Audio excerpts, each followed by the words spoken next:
आज विद्युत निरीक्षण कार्यालय मिरज, महाराष्ट्र राज्य वीज वितरण कंपनी कवठेमहांकाळ व विद्युत ठेकेदार कवठेमहांकाळ यांच्या संयुक्त विद्यमानाने आपण आज राष्ट्रीय सुरक्षा सप्ताहानिमित्त कवठेमहांकाळमध्ये रॅली काढलेली आहे.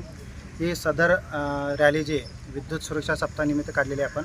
त्याचा एकच उद्देश आहे की जे अपघात होतात आपल्या सांगली जिल्ह्यामध्ये किंवा कवठेमहांकाळ विभागामध्ये, ते ॲक्सिडेंटचं प्रमाण कमीत कमी व्हावं किंवा एकदम शून्य व्हावं हाच हेतू आहे. आणि सर्वांनी काम करतेवेळी किंवा घरामध्ये जे आपले घरगुती ग्राहक आहेत किंवा शेतीपंपाचे जे ग्राहक आहेत त्यांनी RCCB लावून आपला अपघात टाळावा. आणि सर्व जे तांत्रिक कर्मचारी आहेत आपल्या मरावे कंपनीचे, त्यांनी काम करतेवेळी सुरक्षा साधनाचा वापर केल्याशिवाय काम करू नये. या उद्देशाने जनजागृतीच्या दृष्टीने आपण ही रॅली केलेली आहे. त्यामध्ये सर्व मरावे कंपनीचे अधिकारी, कर्मचारी व विद्युत ठेकेदार सगळे सहभागी झाले. तसेच आपले सर्व पत्रकार बांधवांनी